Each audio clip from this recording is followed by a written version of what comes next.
Buenas noches a todos y todas. Les saludo con mucho afecto, con el deseo de que se encuentren muy bien de salud. Con mucha gratitud les damos la más cordial de las bienvenidas a esta sesión académica de corte internacional, transmitida para todos ustedes en tiempo real desde las instalaciones del Colegio de Pediatría de Nuevo León en la ciudad de Monterrey.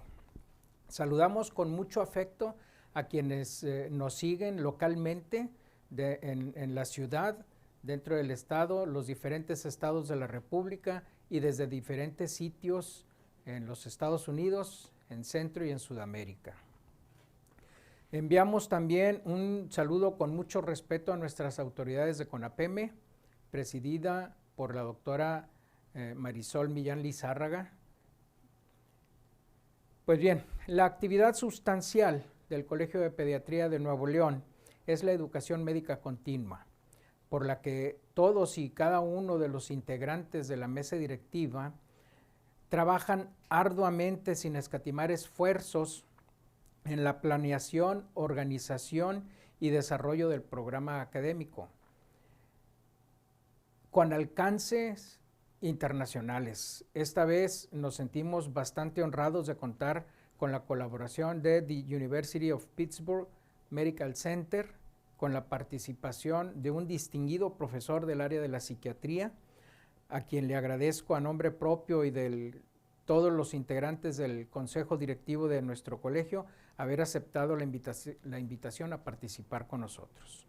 Me refiero al doctor Boris Birmacher, quien es de reconocido prestigio a nivel mundial y de quien me permitiré leer un breve resumen de su currículum.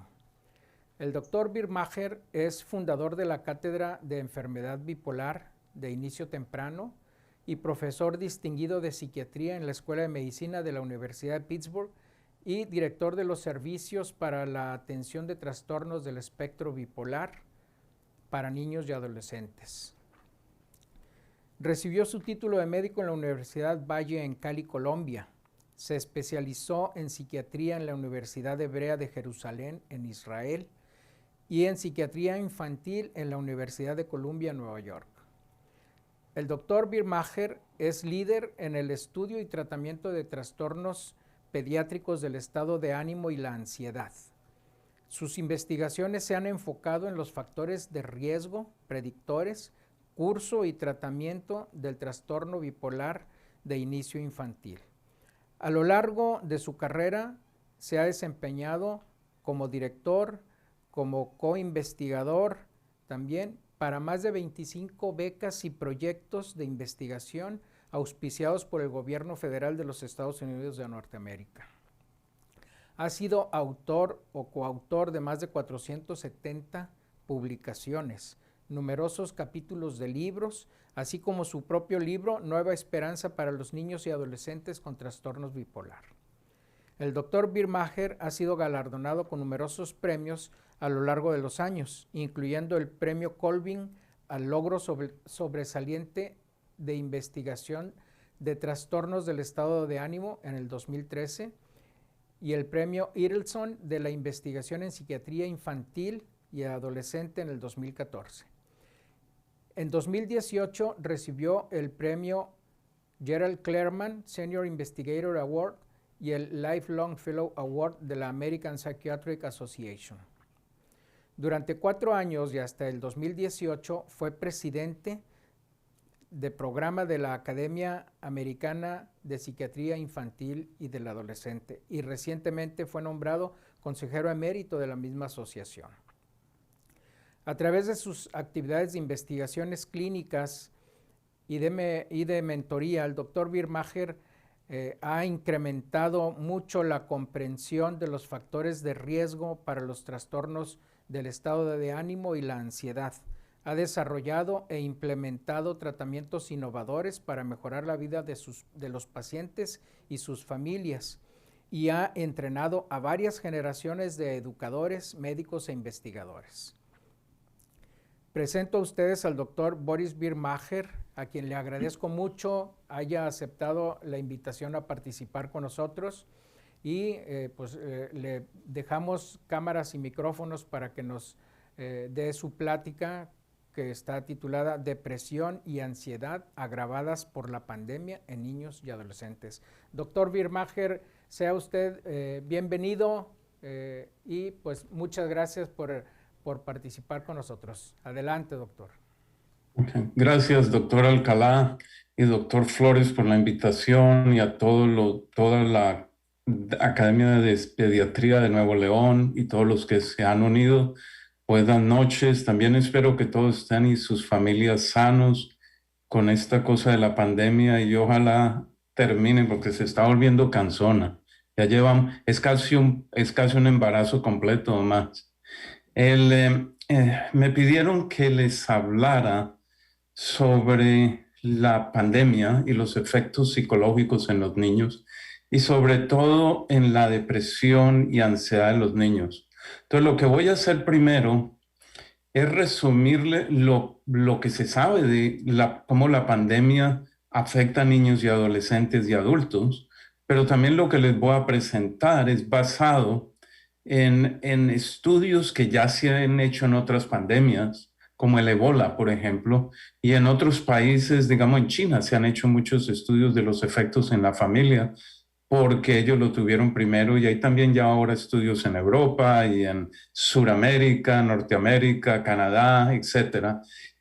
Pero todos estudios están viniendo como una avalancha, y seguro vamos a oír más. Entonces les voy primero a resumir lo que se sabe, y lo podemos discutir en la sección de preguntas, y después me concentro lo que hace la pandemia en niños que son más susceptibles. Entonces ahí me voy a concentrar en niños que ya venían sufriendo de episodios de depresión, o niños que son demasiado ansiosos, porque la ansiedad es algo normal, y cualquiera también se puede poner triste, pero yo estoy hablando de trastorno de ansiedad y trastorno de depresión, que después ya les voy a comentar.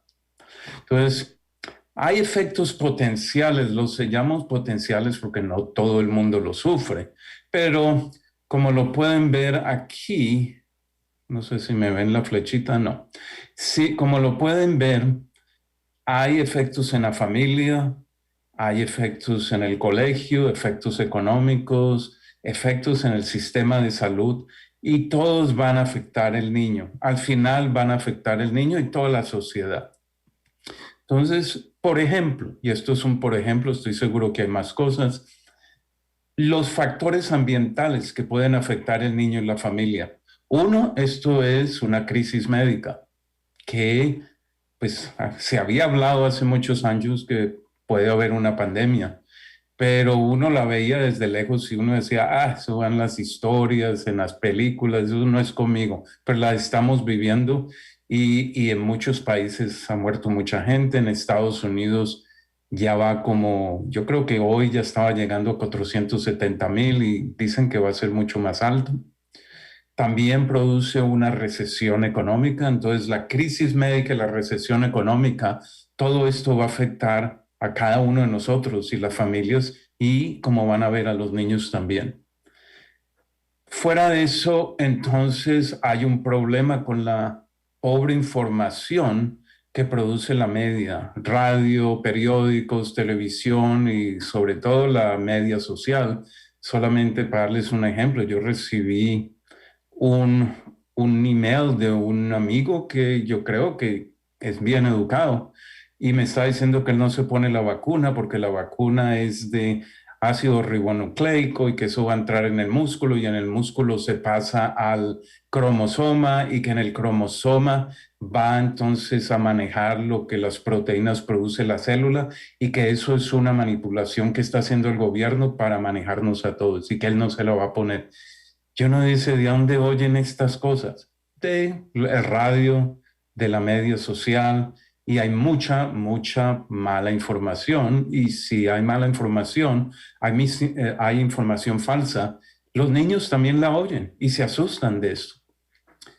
La falta de socialización en persona, y todos lo estamos sufriendo, es un problema grande, porque uno no ve los amigos o los ve todo el tiempo por el internet virtualmente. Y también los sistemas de soportes se quiebran. Digamos, hay muchas familias que no han vuelto a ver por meses los abuelos. Yo tengo nietas que viven aquí en mi ciudad, pero tengo nietas que viven en Cincinnati y ya llevo 9 meses sin verlas. Las veo virtualmente, pero no es lo mismo, y nosotros le dábamos mucho soporte a esta familia que viven solas allá. Entonces eso también va a afectar la familia. Los servicios médicos, como ustedes saben, y los de salud mental se afectan. Ya en este momento ha aflojado un poco. Yo voy como 3, 4 veces a la semana y veo gente en persona, pero por muchos meses solamente era virtual y no es lo mismo. Se puede hacer, pero no reemplaza. Fuera de eso, la telemedicina es para la gente que tiene buen internet, buenas computadores. Para la gente que es pobre es menos. Y también, como lo van a ver, no todos los niños funcionan con esto. Las escuelas o no están cerradas, y si están disponibles, muchas no tienen recursos para manejar los niños. Los profesores se enferman, los niños tienen que ir con máscara, la gente más pobre no tiene que comprar. Yo me río cuando dicen, sí, nosotros acá todos los niñitos los mantenemos en distancia, uno los ve, todos se abrazan, se besan, se quitan la máscara, pero también es muy estresante para las familias y para los niños. Yo no sé en México, pero por lo menos aquí en Estados Unidos, para un grupo de la población de Estados Unidos, los colegios son los que mejor dan alimentación a ciertas familias de gente pobre. Entonces, muchos niños solamente alimentan bien cuando va al colegio. Ellos les dan el desayuno y les dan el almuerzo. Cuando están en la casa no están bien. Los padres son muy pobres o no son muy bien educados y la plata se la gastan en comida que no es nutritiva. Entonces, ahorita están siguiendo a todos esos niños a ver cómo les ha afectado. Entonces, hay muchos factores ambientales, y definitivamente no me quise meter en factores políticos que, como ustedes saben, existen en todos los países, pero últimamente ha sido un dolor de cabeza aquí en Estados Unidos y sigue siendo. Ahora, ¿qué con los padres? Uno, y nos pasa a todos, el miedo a la contaminación. Entonces, Juanito no se acerque, Juanito no vaya. Yo me acuerdo, yo he salido a caminar con mis nietas y cuando alguien se acerca, a ella le gritan, no, no se acerque porque está el coronavirus, no se venga tan cerca. Y ellos saben eso. Si ha habido una muerte en la familia, la gente no puede hacer el duelo común y corriente. Muchos de ellos no tuvieron la experiencia de estar al lado de la persona que se está muriendo. Muchas veces lo hacen por FaceTime o por el teléfono, y después el entierro se hace virtual, como yo no sé si ustedes tienen experiencia con eso, pero yo la he tenido con varios amigos. Y, y cuando los padres también están muy ansiosos, esto también le pasa a los niños. El estrés de no tener empleo o de perder el empleo. En México yo me imagino que es lo mismo. Y sobre todo ocurre en unas minorías étnicas y en gente pobre, porque desafortunadamente mucha gente que ya tiene muy buenos salarios, uno, ellos pueden trabajar de la casa y mantener el salario. Dos, por las razones que sean, la bolsa aquí en Estados Unidos, a pesar de todo lo que pasa, ha subido. O sea que mucha gente que tiene dinero ha hecho plata. Las acciones se les han subido, pero es la minoría de la gente que tiene acciones. La mayoría de la gente han perdido trabajos, y hay gente aquí en Estados Unidos, de nuevo, no sé, en México, uno muestra en la televisión filas y filas y filas de carros, de gente por horas que están yendo a lugares que reparten comida. Los estándares de vida han bajado en ciertas familias. Los padres tienen que trabajar en la casa y al mismo tiempo cuidar a los niños. Y si un padre tiene que salir a trabajar, digamos, la gente que llaman esenciales, a un supermercado y esto, y los niños no tienen colegio, entonces ¿con quién los deja? Fuera de eso no tienen con quién pagar para que los cuiden. Entonces, ¿qué hacen? Los niños están brincando en la casa y los padres, ¿cómo se concentran? No tienen el lujo, muchos, de tener una oficina y cerrar la puerta y trabajar. Entonces, el aislamiento, como dije antes, la falta de sistemas de soporte, las rutinas de la vida diaria se interrumpen, los adolescentes pueden irse a dormir muy tarde y despertarse a las 11, 12 de la mañana, y quién los obliga a ir al colegio virtual. Y los padres también a veces pierden la rutina, están muy cansados, uno puede ir a hacer una siesta, etcétera, etcétera. Uno no puede salir, no tienen actividades de deporte, todas están suspendidas. No puede ir a veces cuando lo cierran completamente, y aquí en mi ciudad nunca lo cerraron completamente, pero en otras ciudades no podían ir a un parque, no podían ir a nada, y estar cerrado, digamos en Nueva York, estar cerrado en esos apartamentos que son así de chirriquiticos por 2 meses es estresante y va a afectar a todo el mundo. Y si hay conflictos familiares, los pueden aumentar porque está el marido y la mujer, o con ya sea la persona que viven, y si no se la llevan bien, esto es un caldo de pelea, y va a haber más conflictos. Y algunos estudios han mostrado, ¿no? Para no todas las familias, de las familias que están predispuestas, ha aumentado la violencia doméstica. Esto sí se tiene estadísticas, y es un problema grande porque tienen que seguir viviendo juntos y no hay mucho soporte. En los padres también, si son susceptibles, tienen ansiedad, tienen historia de mucha ansiedad, que se preocupan demasiado, o periodos de depresión, se les puede agravar, y si se deprimen, funcionan menos. Y esto se vuelve un círculo vicioso. O ya hay estudios que han mostrado que el abuso de drogas puede aumentar. Sobre todo uno está aburrido en la casa, no puede salir nada, los niños están gritando, hay mucho estrés, perdí el trabajo. Entonces, a tomar.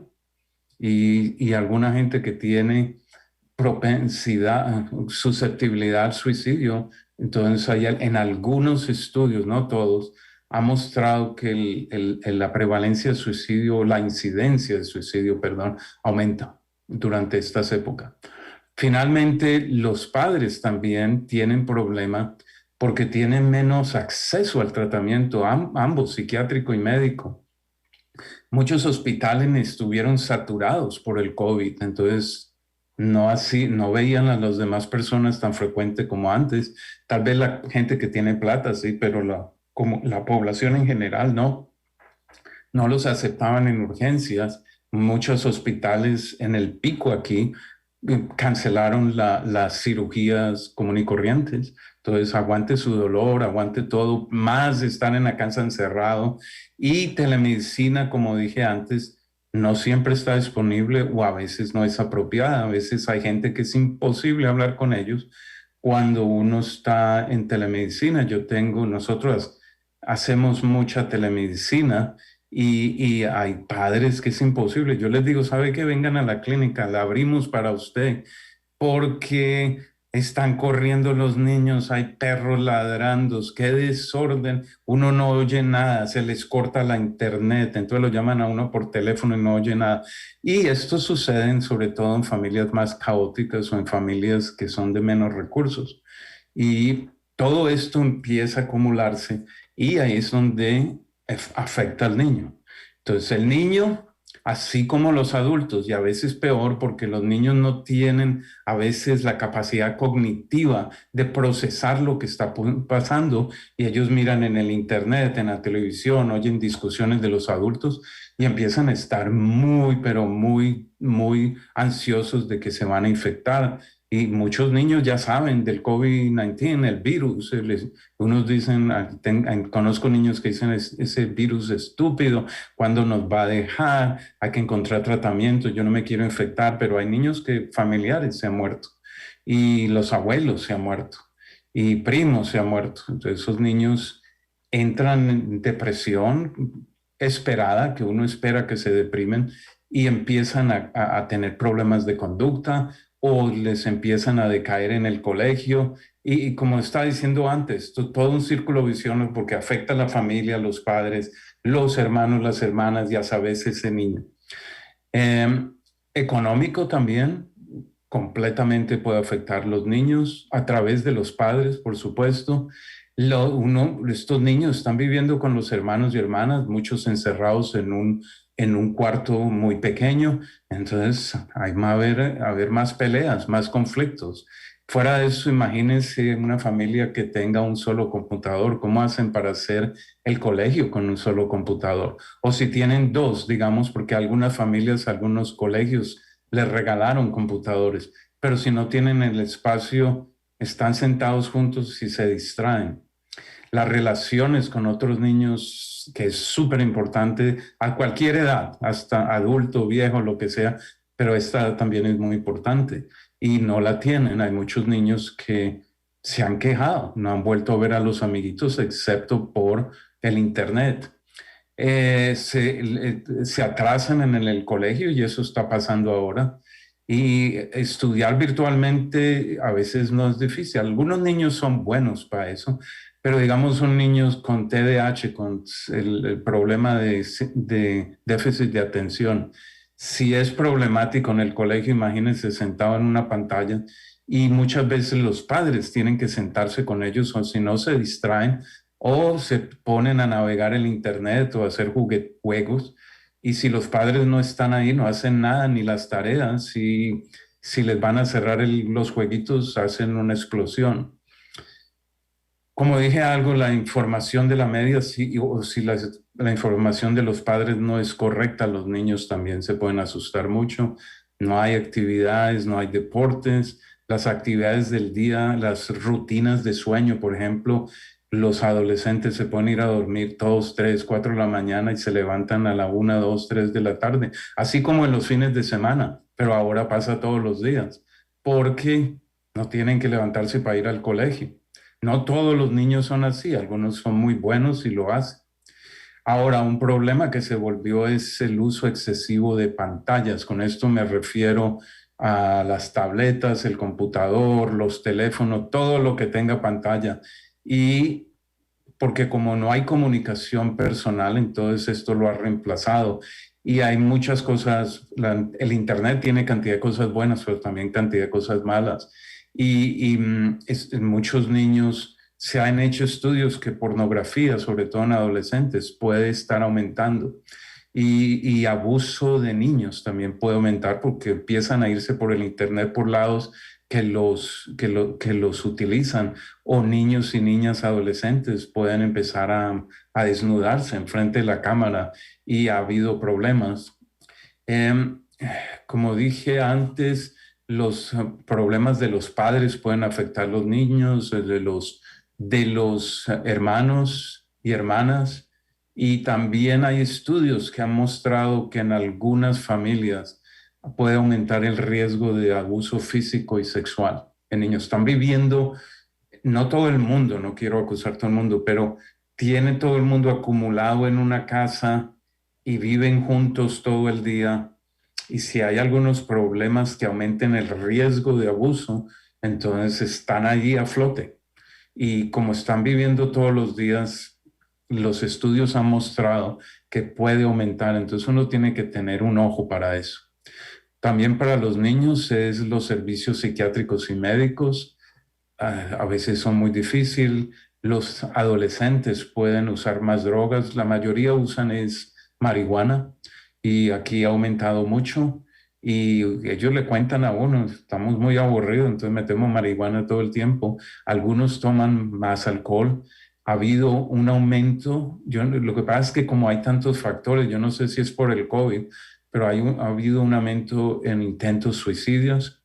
Como dije antes, también las minorías son minorías étnicas, entre ellos aquí en Estados Unidos, los hispanos y los morenos. Ellos han tenido más sufrimiento de pérdida de trabajos que la gente blanca de aquí y son las que menos tienen acceso a tratamientos y que pierden más el trabajo, etcétera. Y en este momento puede que se esté mejorando ahora los que tenían menos acceso a las vacunas. Hay otra área que le subrayé aquí, que no se sabe bien. ¿Qué si un niño ha tenido COVID, ya sea sintomático o sintomático? ¿Hay alguna secuela después del COVID? Yo sé que ahorita han abierto COVID, clínicas de COVID para la gente que se ha recuperado. Yo sé que en Mount Sinai tiene una, y gente que tiene cantidad de síntomas después del COVID. Gente que trotaba, que corría, que hacía ejercicios, ahora no puede caminar, están confusos. Y hay gente que ha hablado de los problemas neurológicos como secuela del COVID. Así ha sido sintomáticos y claro también los problemas pulmonares que deja. Entonces uno se pregunta, me imagino que en un futuro van a publicar más de eso. Si eso afectó a los niños, eso no sabemos. Ahora, no todo es negativo. Uno se pregunta, ¿habrá algún efecto negativo? Perdón, ¿habrá algún efecto positivo del COVID? Porque a veces uno encuentra el hilito de plata. Entonces hay gente que ha dicho, sí, para algunas familias, los padres están más tiempo con los niños. Trabajan desde la casa, pero tienen tiempo más para los niños, se sientan a comer, los niños están más con los padres vigilan el colegio, los niños que son muy ansiosos de separarse de los padres o que son muy tímidos, demasiado tímidos, esto les ayuda. Claro que no reemplaza la verdad, pero se pueden acostumbrar. Hay niños que estudian mejor si están en el colegio. Los niños que estaban bullying, entonces en la casa no los bullying. Ok. Para algunos niños la enseñanza virtual les ayuda y ellos dicen que les rinde más y se distraen menos cuando están en la casa virtualmente que en el colegio, etcétera. Entonces puede haber cosas que son positivas, no quiero ser tan pesimista, pero definitivamente esto ha sido un problema que vamos a tener que investigar qué sucede a largo plazo. Ahora, hay niños, perdón, ok, hay niños que pueden ser más susceptibles que otros. Déjenme les doy unos ejemplos. SES es Socioeconomical Status, el nivel socioeconómico. Gente pobre, como dije ahora, pobreza es mala para todo. Entonces ellos pueden sufrir más. Ciertos grupos étnicos, ya lo comenté. Condiciones médicas, niños que tienen enfermedades médicas crónicas son más susceptibles a problemas. Niños con bajo cociente intelectual no entienden menos, entonces lo pueden afectar. Niños con problemas de aprendizaje que tenían todo el soporte de los profesores y tal vez extra ayuda en el colegio, si los padres no se la dan en la casa, ellos van a sufrir más, se van a atrasar más. Y niños con problemas psiquiátricos, ya lo mencioné, niños con ADHD o lo que se llama en español TDAH, estos niños no se sientan quietos, no ponen atención y eso va a ser más difícil. Y niños con ansiedad, depresión, abuso de drogas, niños que tienen tendencias suicidas, niños que tienen psicosis, oyen voces y todo eso, imagínense mirando el screen. Niños que tienen el espectro de autismo, esos sufren mucho. Y es mejor ellos estar en persona y en lugares que estén más estructurados. Entonces, todos esos niños están a alto riesgo y yo entre poquito me voy a concentrar, que no puedo concentrarme en todos.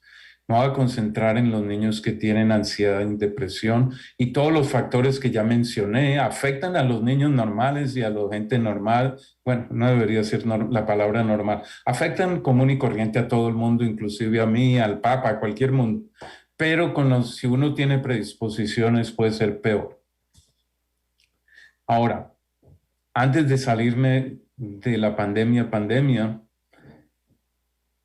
uno tiene también que pensar qué va a pasar después de la pandemia, porque todo lo que le dice es el periodo agudo de la pandemia, pero hay muchas cosas que no se saben.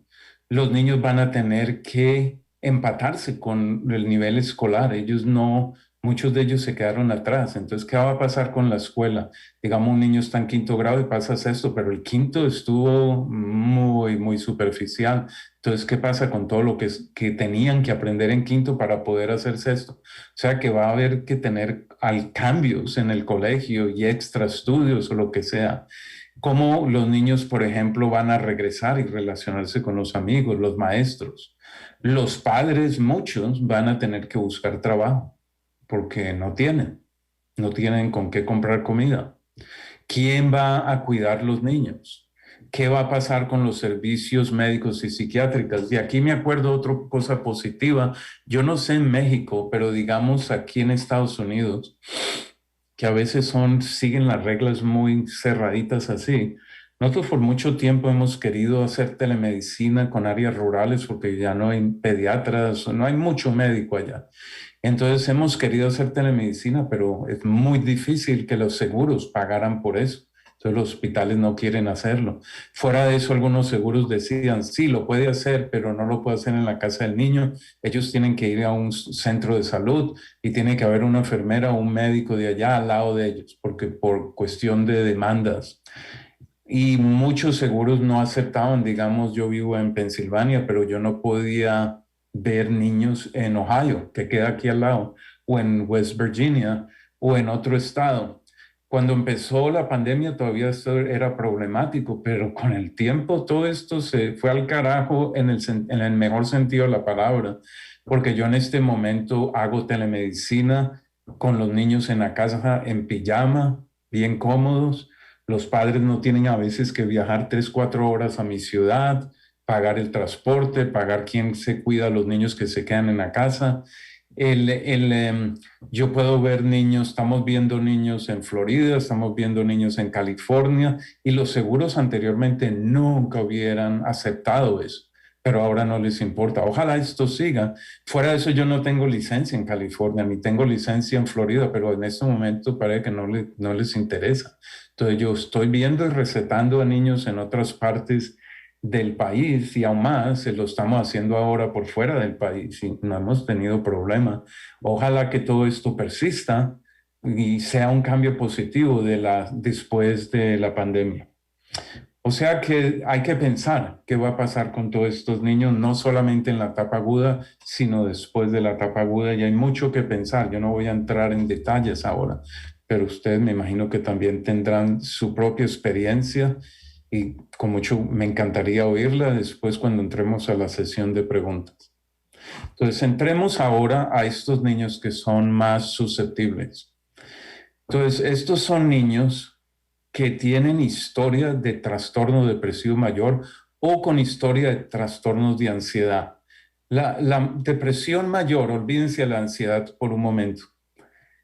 Estos no son niños que se deprimen, así que tienen una depresión reactiva ni nada. Hay que tener el criterio. Así yo me acuerdo cuando uno diagnosticaba, y me imagino que todavía es así, la fiebre reumática, que había criterios que había que seguir para poder hacer el diagnóstico.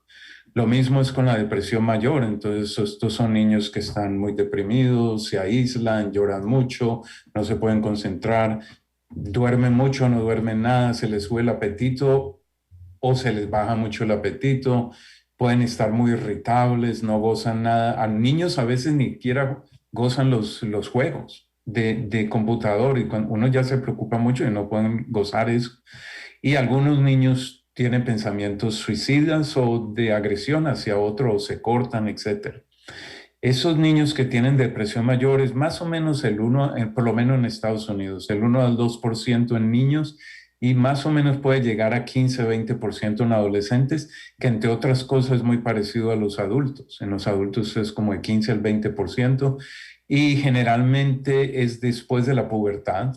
Y no voy a entrar en detalles en esto, pero y sobre todo en niñas, más en niñas que en niños. La, la, la ansiedad es uno de los trastornos más frecuentes que existen en psiquiatría de niños, 10 al 20%. Y hay muchos trastornos de ansiedad.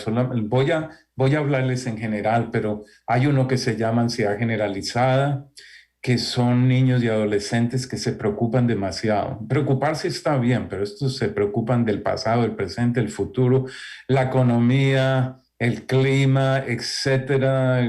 A veces se preocupan por lo que pasa también demasiado, exageradamente en la casa. Pueden tener notas muy buenas en el colegio y se siguen preocupando, pero la preocupación les puede producir síntomas somáticos, problemas de sueño porque no pueden dormir porque se preocupan mucho. Pueden tener, les muestro ahora, problemas médicos que se pueden confundir con otros problemas médicos.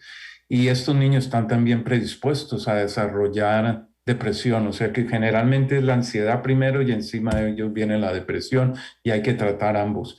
También hay niños que tienen ansiedad de separación, o sea que, como dice la palabra, les cuesta mucho separarse de figuras como padres, abuelos, y es normal a cierta edad, pero a los 10, 11 años, que un niño tenga cantidad de problemas para ir al colegio, sobre todo los lunes, o ir a dormir donde los amigos, o duerme todos los días con los padres porque le da miedo, y si lo forzan le da una pataleta. Sufren mucho estos niños. Y otros tienen trastorno del pánico, que falta de respiración, taquicardia y a veces desmayo. Estos niños generalmente llegan mucho al cuarto de emergencia pediátrico porque no pueden respirar, pero uno les oye los pulmones y no hay, están limpios, o le mira el corazón y está completamente normal. Y son ataques que dan repetitivamente. Y hay niños que son exageradamente shy, tímidos. Y esto se llama trastorno de ansiedad social, que es básicamente ser extremadamente tímidos hasta el punto que si son muy pequeños pueden decidir no hablarle a nadie, ni a los maestros, solamente a los padres y a los que ellos se sienten seguros. Y puede ser que no van a fiestas, en el colegio pueden saber la respuesta a una pregunta, pero se quedan quietos. Si los llega a llamar a profesores o no quieren hablar, o si hablan nadie los entiende porque hablan muy suavecitos, sufren porque quieren ir a fiestas pero no van por la ansiedad. O sea que hay diferentes tipos de ansiedad, pero para esta conferencia las pongo todas juntas porque el tratamiento es muy parecido. Hay algunas cosas diferentes en cada uno, pero en general, cómo lo maneja uno es muy similar, sobre todo con la medicina y la psicoterapia, pero no todas las psicoterapias son iguales. Ahora, el estrés, como la pandemia, puede disparar el nuevo comienzo de ansiedad o depresión. O sea que si yo estoy predispuesto a deprimirme, puede ser que yo nunca tuve un episodio de depresión, pero con todo el estrés de la pandemia me lo dispara, tanto en niños como adolescentes y en adultos.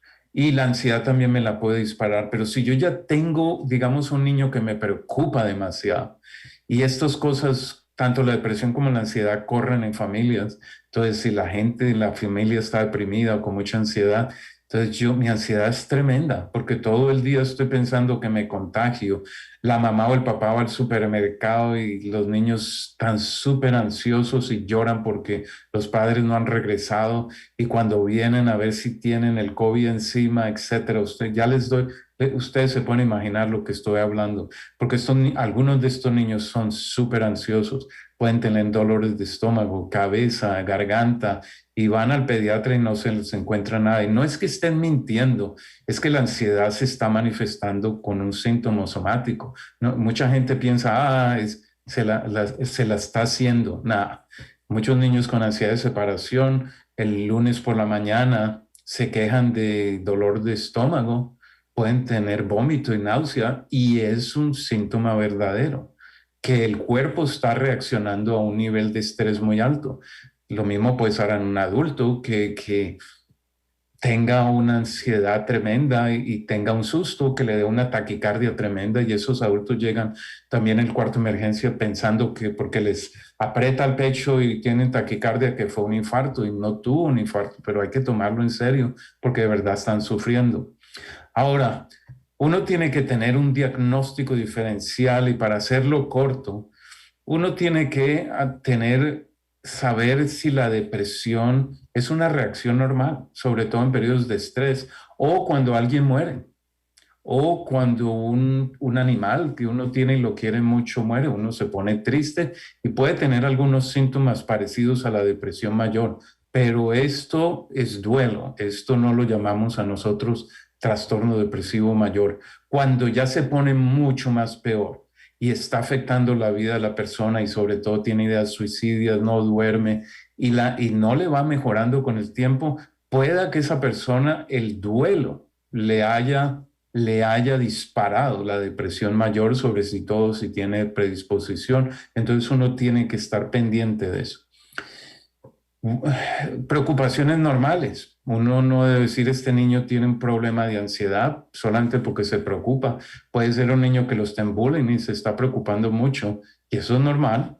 O un niño que está preocupado, no exageradamente, pero está preocupado porque los padres perdieron el trabajo por la pandemia y no tienen con qué comprar comida. Entonces, o viven en un barrio con cantidad de delitos y esto y son muy nerviosos y eso es normal. Uso de drogas puede manifestarse con depresión y ansiedad y hay cantidad de otros trastornos psiquiátricos. El TDAH, los niños están predispuestos a tener depresión, los niños que tienen cantidad de problemas de conducta son también predispuestos a deprimirse, los niños que son irritables están predispuestos a deprimirse. También los niños con autismo, etcétera, etcétera. Hay cantidad y por eso uno tiene que hacer una buena historia y no solamente cross-seccional, sino longitudinal. Les decía que la ansiedad, pero también la depresión, tienen muchas quejas somáticas. Y muchos de ustedes saben esto, los trastornos de ansiedad son acompañados muy frecuente por síntomas como dolores de cabeza y dolores de estómago. Y ustedes ven a estos niños, le hacen 10,000 exámenes, no les encuentra nada, pero hay que preguntar sobre la ansiedad, ansiedad de separación, ansiedad social, ansiedad generalizada, etcétera.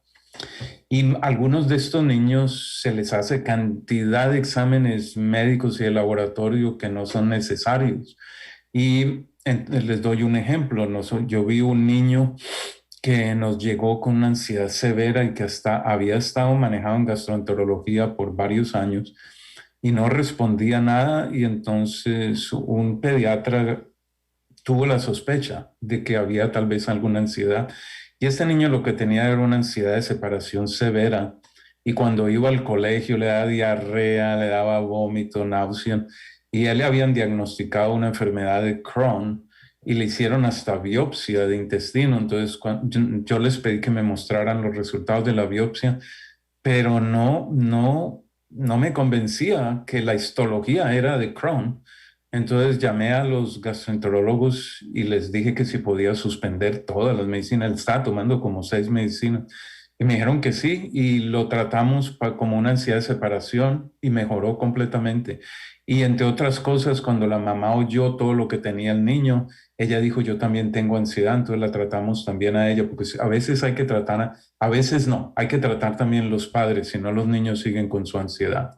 Pero uno tiene que tener muchísimo cuidado porque uno no puede decir, esto es pura ansiedad, porque la ansiedad de por sí también puede exacerbar una enfermedad física existente. Entonces uno dice, eso es pura ansiedad, dejémoslo quietico, mandémoslo al psiquiatra o para terapia y eso, y pueda que el niñito de verdad tenga una enfermedad física que está agravada por la ansiedad o que también se manifiesta con ansiedad.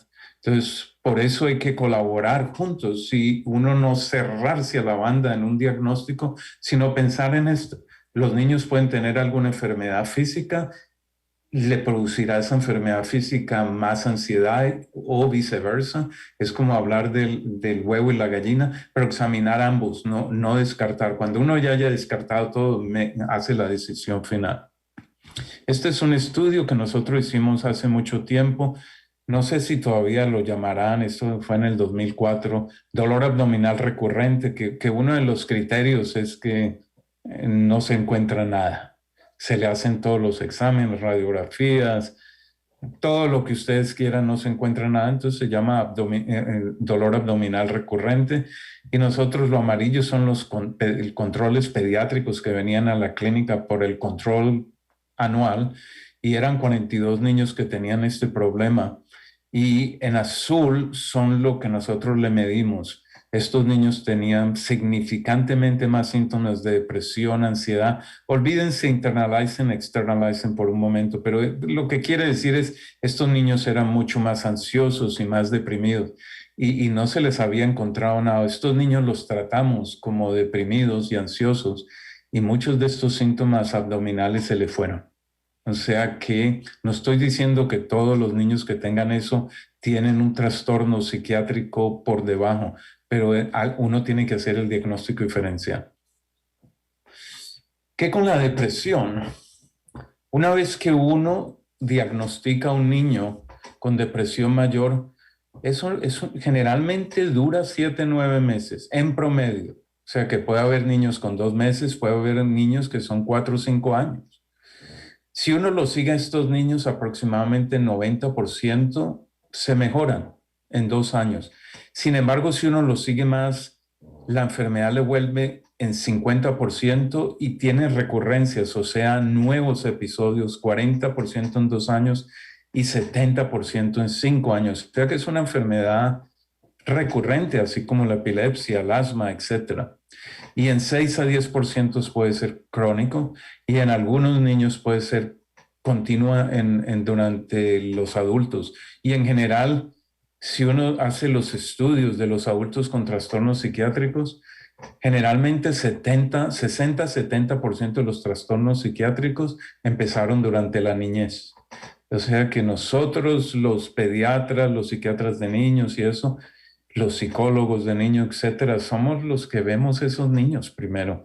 Y si uno hace tratamiento preventivo, puede ayudar a este niño para el resto de su vida antes que las cosas se compliquen, porque estos niños, tanto los ansiosos como deprimidos, tienen alto riesgo de abusar de drogas, porque si un niño, digamos, es súper ansioso o está deprimido y descubre que se fuma marihuana, y cuando fuma la marihuana la ansiedad temporalmente se le mejora, entonces le gusta y vuelve a seguir usándola, o si descubre que el alcohol, que actúa muy parecido al Valium y al Ativan y eso, que le ayuda para la ansiedad, se pueden volver alcohólicos. Y una vez que tengan abuso de drogas o alcoholismo, las cosas se súper complican más para el tratamiento y el pronóstico es peor. Con ansiedad es lo mismo. Algunos niños entran en remisión, a otros niños la ansiedad le continúa cuando se vuelven adultos. Puede ser la misma ansiedad o les tiene otros tipos de ansiedad. Entonces uno puede tener ansiedad generalizada y ansiedad social. Uno puede tener ansiedad generalizada y trastorno de pánico. Generalmente van juntos, como en 30-40%. Y estos niños, como dije antes, los niños con trastorno de ansiedad son muy predispuestos a tener depresiones mayores y abuso de droga. ¿Cómo los tratamos? Y voy a enfatizar de nuevo, este es lo que generalmente hacemos para todo. Uno tiene en medicina lo mismo, uno tiene la fase aguda, que generalmente para ansiedad y depresión 6 a 12 semanas, que uno trata los síntomas agudos. Después tiene un periodo de continuación para prevenir las recaídas, que son de 6 a 12 meses. Recaídas, yo digo, digamos, si tengo una infección por estreptococo y en vez de tomarme el antibiótico por, digamos, 7 días, me lo tomo por 2. Entonces, a los 5 días me vuelve la enfermedad. Es la misma, pero tuve una recaída. Recurrencias, en contraste, es que el estreptococo se me quitó, me lo curé y después de 6 meses me volvió a dar uno nuevo. Entonces, en los niños y adolescentes con depresión, ansiedad, uno tiene que hacer tratamiento agudo, continuación para todo el mundo y tratamiento de mantenimiento. Puede ser 1 año más, pero no para todo el mundo. El agudo y continuación para todo el mundo. Que hay familias que dicen, bueno, me quitó la depresión, bueno, entonces ya suspendo la medicina. Yo no tiene que educarlos, que es mejor seguir. Y ya les muestro algunos estudios. Ahora, si los síntomas de depresión, ansiedad han sido reactivos, por ejemplo, a la pandemia o otros factores asociados con la pandemia, como por ejemplo más conflictos en la casa, problemas económicos, etcétera, problemas de colegio que se están atrasando, entonces, uno primero tiene que hacer una historia muy buena para descartar otros factores fuera del estrés de la pandemia que esté deprimiendo o haciendo a este niño muy ansioso, como conflictos, otros problemas psiquiátricos, la psicopatología en los padres, abuso sexual o físico, problemas económicos, etc. Y uno los trata generalmente con soporte, manejo de los estresores, digamos, hablar con el colegio, porque a veces tienen problemas estudiando virtualmente, ayudarle a la familia con sus problemas, acomodaciones del colegio, las rutinas del día. Si los padres y los niños, los demás hermanos también tienen problemas, ayudarles y manejar el niño, hacer todo lo posible para que puedan tratar el tratamiento por telemedicina y si no en persona. Y eso es lo que hacemos nosotros en la clínica. Nosotros invitamos a familias que vengan ahora. Hay familias que no quieren venir, les da miedo y uno respeta eso. Pero hay otras familias que sí les prefieren venir en persona que por virtual, porque no les gusta. Y los niños entran en virtual y después de 5 minutos se van y dicen, no me moleste y se van a jugar vídeos. Si el día está bonito, prefieren irse a jugar al jardín y yo no los... Yo haría lo mismo, qué pereza todo el tiempo en un aparato hablando con un señor o una señora que le está preguntando cosas privadas. Entonces es mejor a veces verlos en niños que son con problemas de conducta, es mejor a veces verlos en persona, pero no siempre ha sido posible. Pero estos son niños que tienen como la ansiedad y la depresión, son más reactivos, no tienen todos los criterios para depresión mayor ni para los trastornos de ansiedad. Ahora, si el niño tiene depresión mayor, MDD, Major Depressive Disorder, o uno de los trastornos de ansiedad que les dije, y sobre todo si les está afectando el funcionamiento, hay dos tratamientos que hoy en día hay bastante investigación y les muestro rápido las investigaciones. Y hay dos cosas que uno los trata, con psicoterapia. Y la psicoterapia que uno sabe que hay investigación y que mejora la ansiedad y la depresión se llama terapia cognitiva conductual, tanto para la ansiedad como la depresión. Es la primera que tengo en la psicoterapia y esta es más que todo, muy brevemente, que uno le enseña al niño a manejar la ansiedad y la depresión con su propia mente y le da como técnicas. Yo le digo al niño, por ejemplo, ¿usted juega fútbol? Ellos me dicen, sí, digamos.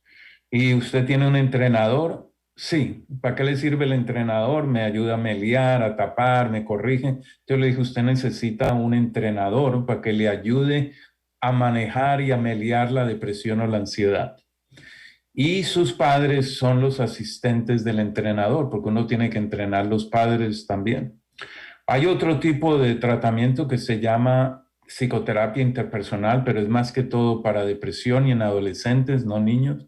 Y hoy en día se hace una cosa que se llama también terapia conductual dialéctica, que es más que todo la depresión, pero también la están usando para otras cosas que requiere mucho sobre el manejo de cambios del afecto, cómo manejar la disregulación afectiva, las ideas suicidas, y requiere mucho meditación y muchas de estas cosas, pero también el research, la investigación, que cuando uno hace estudios randomized control trials, estudios randomizados controlados, no sé si lo dije bien, no importa, pero cuando uno lo hace, sí tiene un buen efecto. Entonces, esas son las psicoterapias, porque hay muchísimas otras psicoterapias y yo no estoy diciendo que sean malas y de soporte y se charla y se juega. Eso no estoy diciendo que es malo, pero no es suficiente para manejar la depresión y la ansiedad. Los estudios no han mostrado que las otras terapias ayuden tanto como esto. Y la otra posibilidad es usar los antidepresivos. Las de primera línea son los recaptadores inhibidores de la recaptación de serotonina, como la sertralina y fluoxetina, y de segunda línea son los inhibidores de la recaptación de serotonina y norepinefrina, como la venlafaxina. Hay muchos en el mercado, no sé en México. Los que más nosotros usamos es los inhibidores de la recaptación de serotonina y muchas veces combinamos la psicoterapia con farmacoterapia, que resulta a veces mejor que cada tratamiento por separado, sobre todo en niños que tengan depresiones mayores o trastornos de ansiedad muy severos. Entonces, de una vez uno hace la combinación. También para estos niños hay que manejar los estresores, los trastornos comórbidos, porque muchas veces las depresiones y ansiedad no vienen solitas. Entonces, un niño con depresión puede tener TDAH y si uno no le maneja el síndrome de déficit de atención, puede que uno le ayude para la depresión, pero no les va bien en el colegio y se demoraliza. Entonces, hay que tratarle el TDAH o están teniendo abuso de drogas, entonces hay que manejarle eso. O la combinación de ansiedad, depresión, o tienen problemas de alimentación como anorexia o bulimia, o tienen otras cosas que uno tiene que evaluar, porque si no, no responden y uno termina diciendo que son resistentes al tratamiento. Y no es que sean resistentes, es que tienen otra cosa más. Lo mismo pasa en medicina, que uno está manejando una enfermedad médica y no responde y no responde. Después uno se da cuenta que había otra cosa más, que hay también que hacerla. Los niños y adolescentes pueden tener bipolar y entonces los bipolares se pueden deprimir, pero no, uno no le está tratando el ciclo el otro ciclo que se ponen demasiado alegres y con problemas de conducta y no duermen, etcétera. Hay que manejar la psicopatología de los padres. Hay estudios que solamente tratando a los padres, aunque uno no trate a los niños mejoran. Solamente tratando a los padres. Entonces, los niños viven con los padres y los padres tienen ansiedad, depresión, problemas de conducta, abuso de drogas. Esos niños va a ser difícil manejarlos si uno no trata también los padres. Acomodaciones en el colegio, digamos, si el niño ustedes saben eso, si un niño, digamos, tiene una infección o diabetes o asma, pues generalmente los profesores y el colegio dicen, sí, nos acomodamos, pobrecito, quédese en la casa, nosotros ayudamos. Pero si un niño tiene depresión, no se puede concentrar, tiene cero motivación, irritabilidad, quiere estar solo, muchos colegios no aceptan eso y dice, oblíguelo a venir, no le vamos a dar, ¿por qué? Eso se están haciendo, eso no tiene ningún problema, eso está manipulando y el niño tiene una enfermedad igual que el asma, que igual que la diabetes, o esto no pueden funcionar y hay que acomodarles el colegio, quíteles un poco de tareas, déjenles tiempo para que las terminen y se le quite la depresión, etcétera. También hay que manejar las rutinas diarias en estos niños porque, digamos, falta de sueño también pueden empeorar la irritabilidad y la tensión y la depresión. Ejercicio ayuda también, hay estudios con ejercicio y también hay estudios con meditación y yoga, si es que los padres pueden hacerlo y los niños quieren hacer. No todos los niños les gusta eso, pero lo que les quiero decir es que hay tratamientos que se han comprobado que ayudan a estos niños. Esto es solamente para mostrarles rápidamente. Hay mucha gente que dice, bueno, ¿y de dónde saben que todas esas medicinas funcionan? Entonces les voy a mostrar rápidamente. Estos son los estudios randomizados de la medicina comparada con placebo. Miren la cantidad de estudios que hay en niños. Miren, esto, de cantidad de medicinas. Paroxetina yo casi no la uso porque ha habido problemas, pero hay cantidad de medicinas que se han hecho. Esto es un estudio, por ejemplo, comparando fluoxetina. En este estudio la fluoxetina fueron solamente 20 miligramos, fue hecha en el 97, pero generalmente 20 miligramos no es suficiente, pero en este estudio, que eran 8 semanas, la fluoxetina fue significantemente mejor, la que está en rojo, que la morada, que es placebo. Este es otro estudio que combinaron la fluoxetina, el Prozac, con CBT. CBT, recuérdense, es terapia cognitiva conductual. Entonces, es la combinación. Los números que hay en esta gráfica estos son adolescentes. El número de adolescentes que participaron en cada grupo. Entonces, un grupo es combinado, el otro grupo es con fluoxetina, el otro grupo es cognitive therapy y el otro es placebo. Y la combinación, por lo menos en este estudio, no todo lo ha mostrado, es mejor que cualquiera de estas medicinas y terapia sola. Este es otro estudio para adolescentes que no respondieron a un antidepresante y después se les dio. Los que están en rojo no recibieron terapia cognitiva, pero sí alguno de estas medicinas antidepresantes, y los que están en morado recibieron terapia cognitiva más un antidepresante y respondieron mejor. O sea que esto vuelve a decir que La medicina sola no es suficiente. Muchos de estos niños y adolescentes requieren ambas para que mejoren. Ahora, si les pongo todo junto para la depresión, la respuesta general es de 40-70% a los antidepresantes y 30-60% al placebo, y la mayoría de los estudios son con adolescentes. Y ahora les digo por qué hay un problema con estos estudios. Ahora, digamos con ansiedad. Este es un estudio que yo hice hace mucho tiempo, y las medicinas que son para la depresión también sirven para la ansiedad, aunque estos niños no estén deprimidos. Y eso es un estudio que hicimos con también una dosis fija de fluoxetina que no nos dejaron aumentar más, y fue significativa. Los niños respondieron a fluoxetina mejor que placebo. Después lo volvieron a hacer en un estudio grande, y también más o menos 79 respuesta al fluvoxamina con 28 al placebo. En ansiedad responden bastante. Este es un estudio grande que hicimos hace mucho tiempo, y también déjenme les digo para que no se confundan, que no tengo la flechita, no la puedo ver. Entonces, lo que dice COMB es combinación. CBT es terapia cognitiva, SRT es sertralina y placebo es el placebo, PBO. Entonces, si ven a semana 12 en el eje X, la combinación siempre es mejor que cada uno de los tratamientos. Después le sigue la terapia cognitiva y la sertralina junto, perdón, y de último el placebo. Y cuando nosotros lo seguimos a la semana 24 y después la 36, sigue siendo lo mismo. Los niños que recibieron la combinación les fue mejor. Y estos niños todos tenían ansiedad de separación, ansiedad generalizada y o ansiedad social. Y funcionó bien para todos. Es un buen tratamiento, tanto la terapia cognitiva como la sertralina o la fluoxetina, etcétera, pero la combinación dio mejor resultado.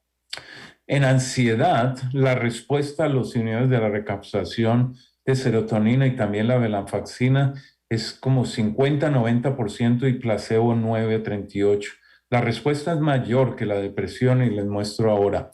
Aquí les doy una revisión de todo. Entonces tienen el trastorno depresivo mayor, el trastorno compulsivo y los trastornos de ansiedad. Fíjense primero en la ansiedad, es como un 70% respuesta con 40% placebo. Y olvídense el trastorno obsesivo, y con depresión mayor es como 60 contra 50.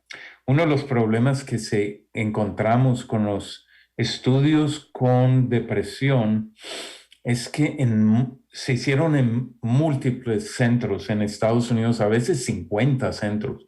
Muchos de ellos no aplicaban bien los criterios de depresión mayor y metían en el estudio adolescentes y niños con depresiones muy leves, y esas responden a placebo. Entonces hubo problemas metodológicos, pero los estudios que se han hecho, que son más independientes de la industria farmacéutica, que son hechos más que todo en universidades, muestran también una buena separación también para el trastorno depresivo mayor. Ahora, no se van a aprender esto de memoria, solamente para mostrarle que todas estas medicinas, generalmente uno en la tercera columna, generalmente las comienza con una dosis, depende de la edad, en niños o adolescentes, pero normalmente lo dan dosis pequeñas y uno sabe que no va a mejorar, es solamente para ver cómo lo toleran, pero la dosis puede aumentar mucho, digamos, sertralina hasta 300, fluoxetina hasta 80, pero esos ya son para niños y adolescentes que no han respondido bien.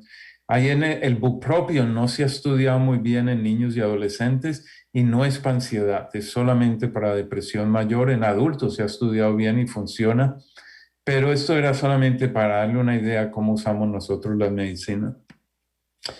¿Qué con seguridad, con efectos negativos? Rápidamente, todos dependen de la dosis. Puede haber al principio, sobre todo dosis grandes, por eso es que a mí me gusta empezar con dosis pequeñas, pero no esperen mucho. Yo generalmente, si le doy a un niño una dosis pequeña a la semana, 2 semanas, si no le ha dado efectos negativos, ya se la subo, no voy a esperar porque a veces hay médicos que esperan meses para inventarle, y estas medicinas de por sí se demoran 4 o 5 semanas en actuar, o sea que si uno se demora mucho en subirla, puede demorar un año y el niño todavía está esperando mejorarse. A veces hay gente que se queja que el sueño les mejora, les desmejora, o sea, cada persona es diferente, pero generalmente no. Pesadillas, es raro, pero algunos niños se quejan y adultos también que les dicen que son pesadillas muy vivas. Puede bajar el líbido o la eyaculación y eso hay que hablarlo con los adolescentes, sobre todo los que están activos sexualmente, ya sea por masturbación o por relaciones sexuales, porque están bien deprimidos y ansiosos y encima de eso no eyaculan. Imagínense la ansiedad que les va a dar. El peso, mucha gente dice, oh, tomé el Prozac y me aumentó el peso, y otra gente viene y dice, lo estoy tomando y el peso se me bajó. O sea que generalmente los estudios doble ciegos no muestran mucho. Alguna gente puede sudar mucho con eso, con esta medicina. Ellos en la noche se levantan empapados o durante el día y eso puede ser debido a estas medicinas. Puede ser otras cosas, pero ténganlo en cuenta. Como el 3 al 8% se pueden agitar, se pueden poner hiperactivos, muy tontos, conductas como manía. Y a veces uno recibe estos niños con diagnóstico bipolar, pero no son bipolares. Es como también el alcohol. Hay gente que toma alcohol y se agita y se pone tonta y dice pendejadas, baila encima de la mesa. Y uno no los llama bipolares, uno dice es el alcohol. Entonces uno tiene que hacer el diagnóstico diferencial porque algunos de estos niños sí pueden ser bipolares, sobre todo si uno les para la medicina y lleva una semana y todavía siguen así. O historia familiar de bipolaridad, pero a muchos niños es más que todo que reaccionan a la medicina. Yo me acuerdo también cuando tratábamos niños con aminofilina, yo me acuerdo a niños que se subían por las paredes y eran habladores y todo, parecían maníacos y era por la aminofilina o el Benadryl, también me acuerdo haber visto niños. Excepto por la fluoxetina, cuando se retiran estas medicinas, puede haber efectos de retiramiento y a veces uno se confunde que esos efectos de retiramiento son porque la enfermedad le volvió y tuvo una recaída. No, puede ser que sea porque hay que pararlas muy lento. Otras cosas, acuérdense que estas medicinas tienen interacciones. Yo he visto interacciones graves, como un adulto que le dieron fluvoxamina y encima de eso le dieron un antihipertensivo y se desmayó manejando y se accidentó y era por eso. O sea que, y hoy en día es tan fácil, uno en el teléfono lo puede mirar. Otra cosa que es rara que uno puede ver aquí es que a veces el niño amanece con moretones. No se sabe bien por qué, pero se especula que es algo con la adhesión plaquetaria y lo primero que uno dice es que lo están abusando, pero puede ser la medicina. Nosotros tuvimos una niña que creíamos que estaba siendo abusada, pero cada vez que le quitábamos la fluoxetina, se le quitaban los moretones, le ponían fluoxetina y le volvían. Y hemos visto otros. Todavía hay que descartar que haya abuso físico, pero puede ser también un efecto colateral de la medicina. Más rara vez, eso lo tenía aquí, eso que se llama easy bruising, que es que se hacen los moretones en las piernas, en los brazos. El síndrome serotonérgico es súper raro, es demasiada serotonina y puede ser peligroso porque puede producir shock. Y último que ustedes seguro han oído es ideación suicida o intentos de suicidio, que la gente dice que es causada por estas enfermedades, pero hay que tener mucho cuidado, porque ¿quiénes son los niños y adolescentes deprimidos que uno les prescribe esto? Muchos de estos niños ya tienen ideas de suicidio, digamos, no responden bien a la medicina, intentan un suicidio, entonces uno dice la medicina, pero eso no, ya lo tenían de antes. De todos modos, nosotros hicimos varios estudios, otra gente también lo ha hecho y esto es lo que encontramos. Esto es algo que se llama Number Needed to Harm, que NNH, y para los que no lo sepan, es el número de personas que yo tengo que tratar para ver uno que yo creo que las ideas suicidas o los intentos de suicidio son debido a a la medicina y no al placebo.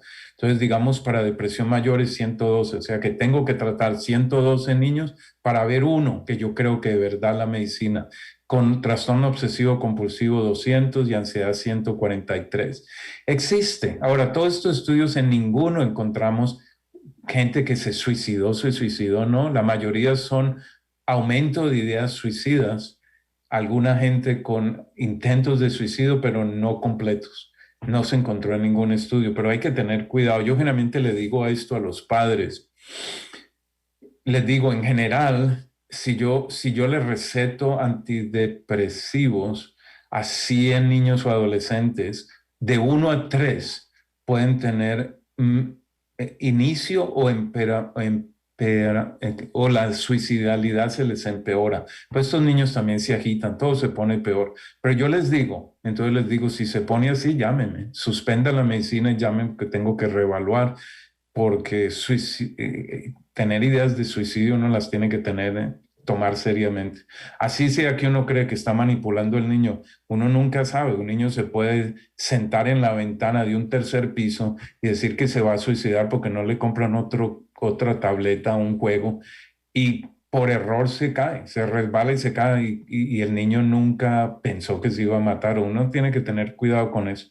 Nosotros hemos tenido niños que se han pegado tiros y uno no se ha muerto, va al hospital y dicen, no, yo estaba muy, pero muy deprimido y también con una rabia tremenda, pero yo nunca pensé que quería matarme, pero a veces ya es tarde porque están paralizados, dañaron el hígado, etcétera. O sea que uno tiene que tener cuidado y siempre investigar.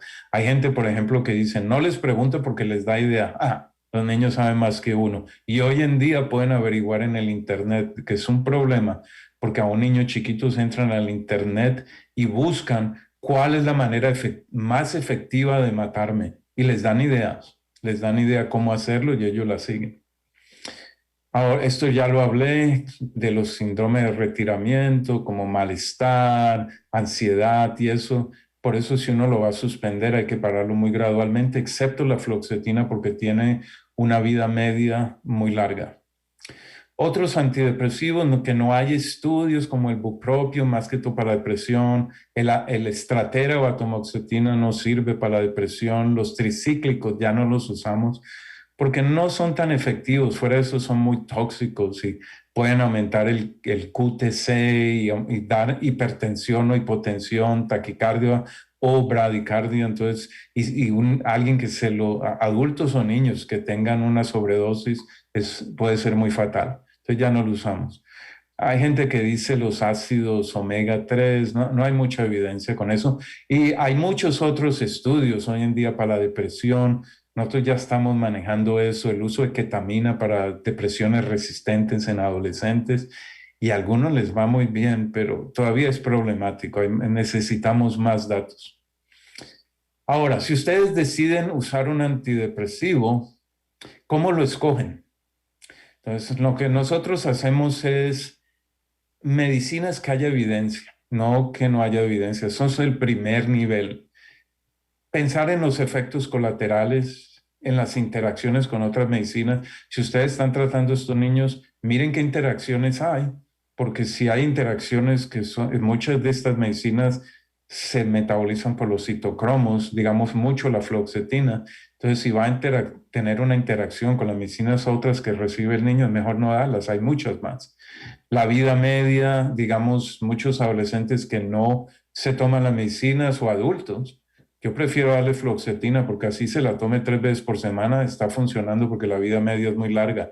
El metabolismo, la respuesta de anterior, la comorbilidad, ojalá a veces, digamos, el niño puede tener, digamos, ADHD en depresión, aunque el bupropión no es que sea tan bueno para el ADHD, uno puede tratar. La preferencia, la familia puede decir, la sertralina es la mejor, mi abuelita, mi tío.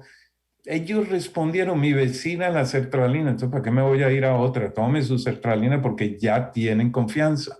Entonces, ¿para qué me voy a pendejear con otras? Y el costo, digamos, si no lo cubre el seguro, uno tiene que irse primero por lo más que la familia lo pueda pagar, si no, entonces no lo va a tomar. Hay que manejar los efectos colaterales, mirar si se produce esa agitación de que les hablé o que aumente la suicidalidad, efectos colaterales, efectos de retiramiento, interacción y sobre todo que la persona tome la medicina. Tanto en pediatría como en psiquiatría, la adherencia a tratamiento generalmente es pobre. Nosotros lo que estamos usando, hicimos un estudio de usar esas cajitas, esas, yo no sé cómo las llamarán en español, esas pill box, una caja de píldoras que tiene lunes, martes, miércoles, jueves, viernes. Entonces, ponen las medicinas ahí, entonces como yo le digo a los niños, usted se cepilla los dientes todos los días, entonces pónganla al lado.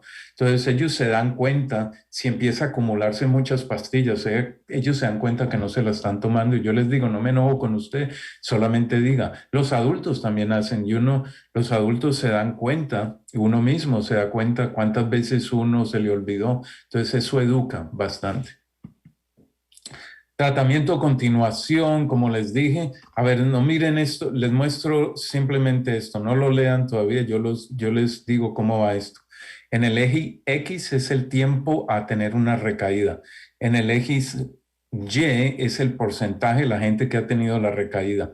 Entonces, en rojo son gente con fluoxetina y en azul son plan placebo. Lo que hace uno, como pueden ver, el eje X empiezan 12 semanas. Lo que hace uno es abiertamente trata a todo el mundo con fluoxetina. A las 12 semanas, los que respondieron, tira un caricellazo. Un grupo, aquí 50 siguieron con fluoxetina y 52 en placebo. Y como pueden ver, la gente con placebo empezó a recaer, recaer, recaer, recaer. Y este estudio también de aquí es igual, lo único es que le aumentan con terapia cognitiva. Entonces, lo que quiere decir estudios es, una vez que el niño haya respondido o el adolescente, también esto es para los adultos, manténgalo por 6 a 12 meses y después decide si lo para o no, depende qué tan severa ha sido la ansiedad, la depresión y si hay otras cosas que no tengo tiempo de entrar en detalle, pero generalmente uno los trata de 6 a 12 meses. Y si ha tenido un niño, por ejemplo, depresiones muy recurrentes y severas, 3, 4, a veces yo los puedo dejar 3, 4, 5 años. Yo tengo pacientes que yo los he tratado de la edad de los 10, ahora ya son 50. Ellos no se dejan parar las medicinas. Ellos dicen, ¿para qué? No tengo efectos negativos. Cada vez que trato de parar la medicina me viene la depresión, déjenme en paz. Y yo se las dejo. Entonces la van a tomar de por vida. Así como medicinas para la epilepsia, para la hipertensión, asma, lo que sea. Es igual. Todas estas enfermedades tienen el mismo concepto, enfermedades crónicas. Ok, esto ya lo dije. Otros tratamientos para terminar, acuérdense que no es solamente abra la boca y tomen la pastilla y la terapia cognitiva, manejen los estresos tanto en la familia, en el colegio, el bullying, etcétera.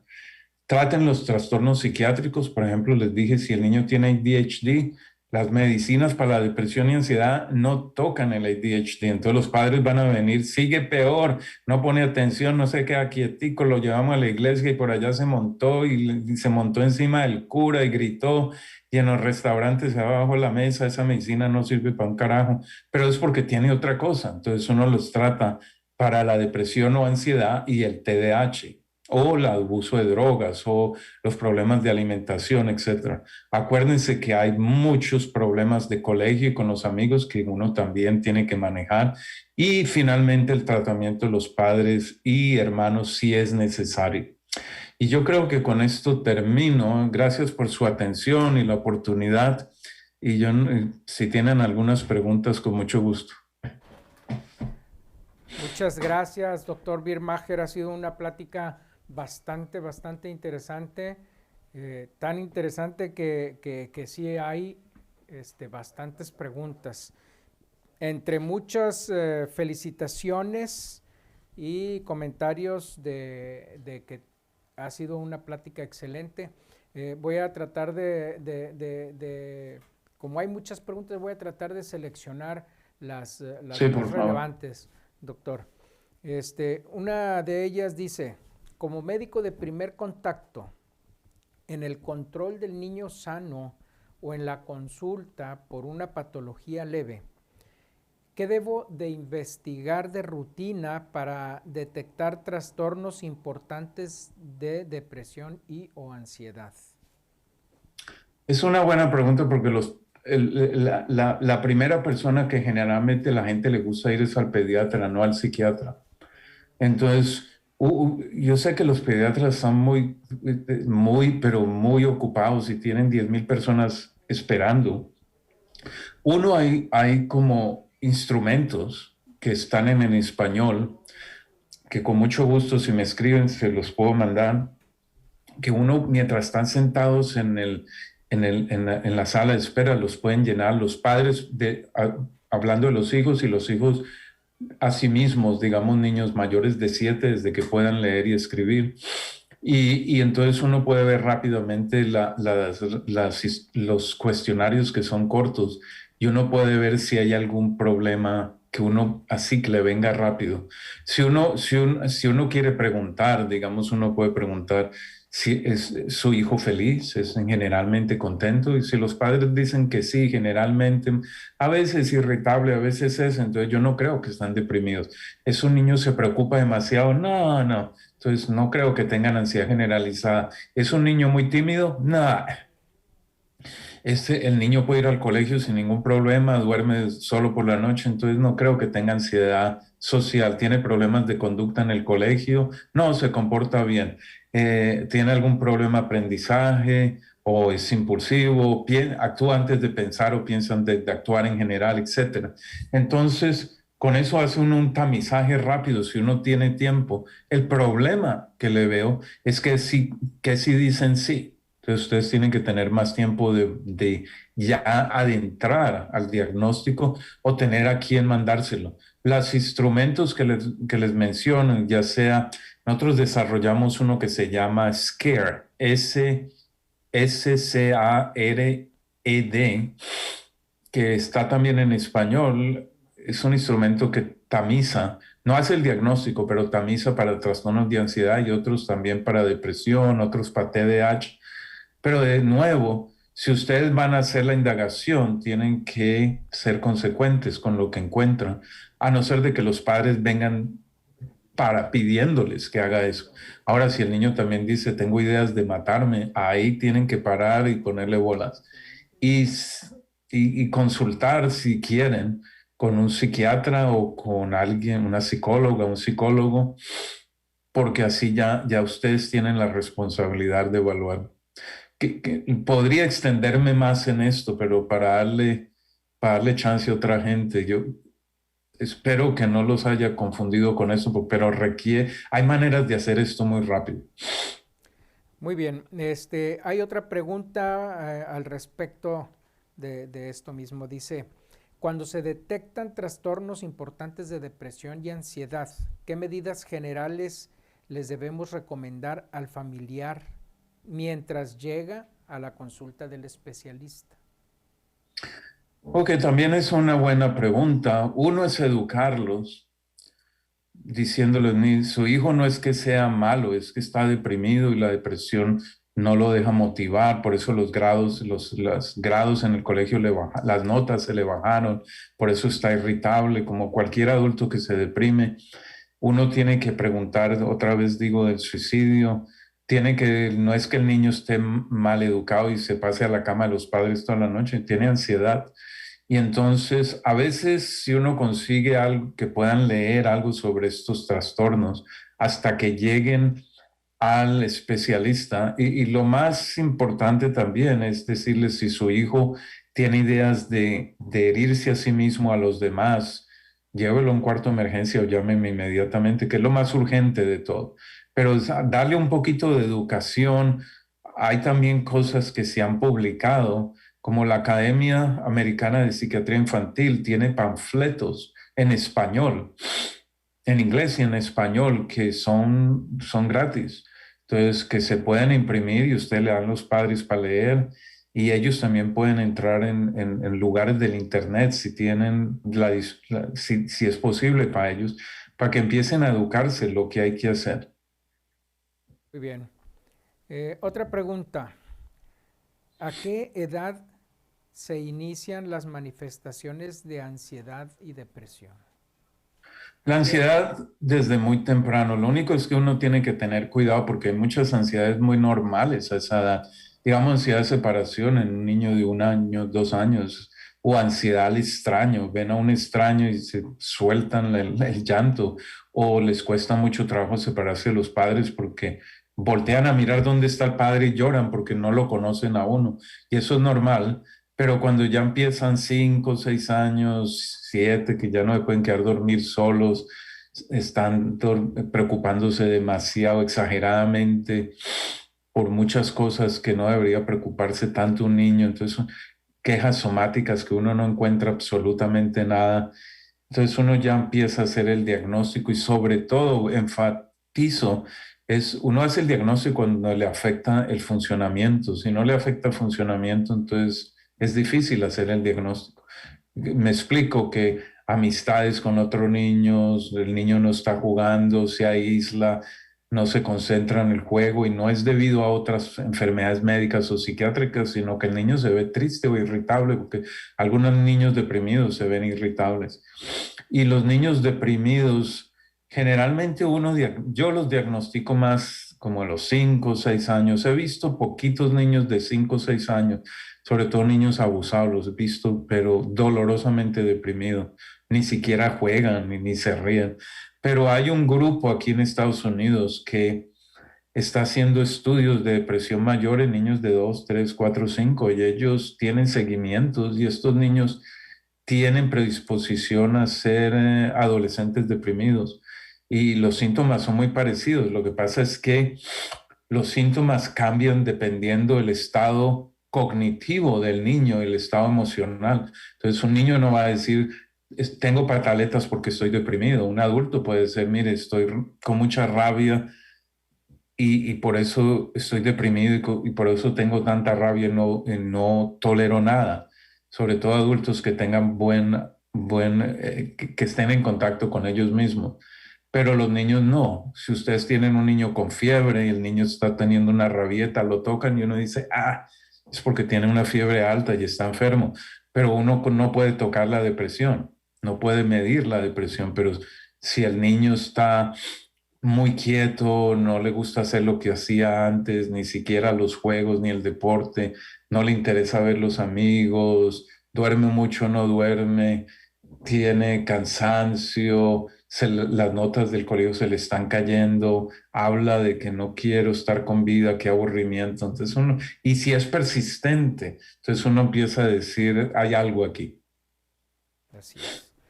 Muy bien. Este, tenemos todavía muchísimas preguntas, doctor. Quisiéramos ver si es factible que nos proporcione su dirección de correo electrónico para que le hagamos llegar las preguntas, todas las preguntas que tenemos de nuestra audiencia. El que quiera preguntarme, ustedes tienen mi correo. Mientras le hago yo una o dos preguntas más, la doctora Esther Soler dice, ¿cuáles son los datos de alarma que indican que el niño o adolescente puede estar pensando en el suicidio? Eh, Uno, depresión, que el niño esté muy deprimido, entonces uno tiene que preguntar. Yo les pregunto, mire, cuando una persona adulta, joven, niños, lo que sea, cuando uno se siente deprimido, no le importa la vida. Dice, ¿para qué seguir aquí si estoy tan triste? Usted tiene ideas como eso. Entonces uno tiene que preguntar. Niños, por ejemplo, niños ya adolescentes empiezan a regalar sus pertenencias, cosas que nunca hubieran regalado, y no quieren nada, se ven alejados, se ven irritables, tienen abuso de drogas que aumenta el riesgo de suicidio. Entonces uno tiene que preguntar, uno no puede quedarse callado, tiene que preguntar con tacto, como todo lo que uno pregunta. Entonces por eso les digo, indirectamente uno puede decir, mire, lo veo, usted está triste, sí, usted está irritable, sí. A veces cuando la gente está muy triste y irritable, tiene ideas de herirse a sí misma. A veces no digo el suicidio y espero a ver qué me dicen. Ahora, no tienen por qué decirle, puede que no, pero uno tiene que seguir insistiendo. Hay que preguntarle a los padres. Y los padres dicen, sí, era un niño que le encantaba todo y ahora está echando para abajo.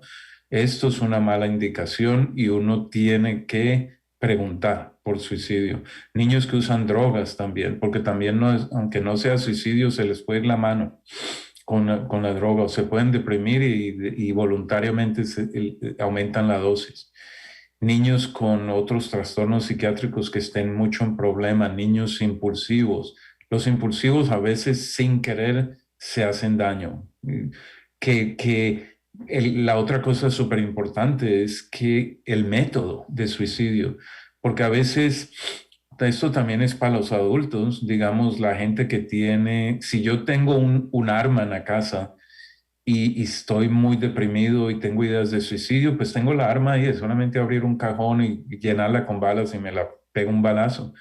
Pero si, digamos, no tengo armas y estoy pensando matarme con un arma, tengo que salir a conseguirla y en el proceso de salir a conseguirla pueda que me mejore o hable con un amigo, etcétera. Entonces, el método es muy importante. También puede ser una sobredosis con drogas. Entonces, si uno ve que hay un niño deprimido y uno tiene la sospecha, guarden todo, guarden el acetaminofén, guarden todo lo que puede hacerle daño al niño. Sin miedo, pero eso tiene que ser abiertamente. Pero tomo, si ustedes tienen una sospecha grande, hagan evaluar ese niño, ustedes mismos pregunten. Bien, yo creo que tenemos una última pregunta, doctor. Dice que si podría dar las diferencias entre lo que sería un diagnóstico de estrés postraumático complejo o un trastorno bipolar. Uy, esto sí me tomaría otra conferencia, pero no alcanzo, esto sería para hablar Para por otro ahí tema. 15 minutos, Así es. porque el diagnóstico bipolar en los niños es difícil diagnosticar y lo único que puede decir cualquier niño que esté deprimido, si tiene episodios de que se pone súper contento y silly, tonto, duerme 2, 3 horas y al otro día está como si hubiera dormido toda la noche, habla mucho, tiene cantidad de pensamientos, también puede ser irritable, pero habla mucho, un adolescente puede poner hipersexual, gasta toda su plata y esto viene en ciclos que vienen y se van y tiene como síntomas de TDAH, pero por ciclos. TDAH es todo el tiempo, pero este viene 2, 3 semanas con TDAH y el resto por meses bien, le vuelve el TDAH, cosas así, y más el estado de ánimo, más la habladera, más la falta de juicio, la falta de sueño y eso, y puede que tenga o no tenga depresión, porque no siempre tiene que haber la depresión, entonces uno tiene que descartar el trastorno bipolar y sobre todo si hay historia familiar clara, porque mucha gente no la tiene, de bipolaridad en los padres, uno tiene que descartar en el niño, porque los antidepresivos pueden poner la bipolaridad peor. El postraumático no se manifiesta con eso. El postraumático puede tener mucha ansiedad, mucha depresión y tiene la historia del trauma, pero y esta gente que tiene estrés postraumático, puede tener episodios depresivos mayores.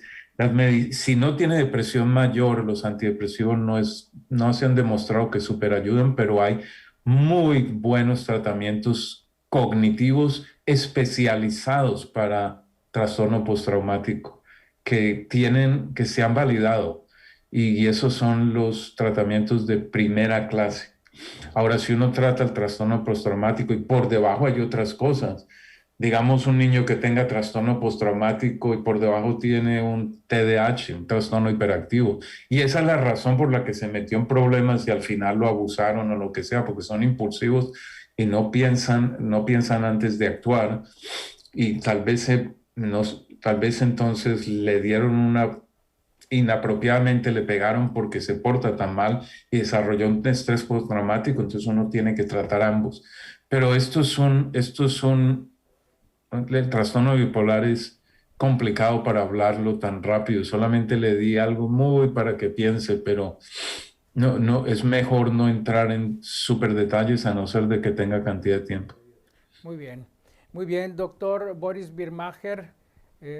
Ha sido una plática por demás interesante. Tenemos muchísimas preguntas todavía que tenemos aquí que por cuestión de tiempo obviamente ya no las podemos hacer al aire. Nosotros le agradecemos infinitamente, doctor, su participación y nosotros tenemos un diploma de agradecimiento y de reconocimiento a su participación con nuestro colegio. Se lo vamos a hacer llegar, doctor, hasta su domicilio en Pittsburgh. Y pues le quiero pedir, por favorcito, que no se nos desconecte mientras ya nomás nosotros despedimos aquí esta transmisión. Y enseguida... Y mi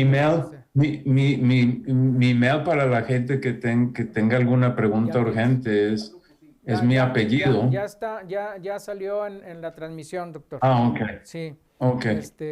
Bueno, pues le agradecemos mucho al doctor Birmacher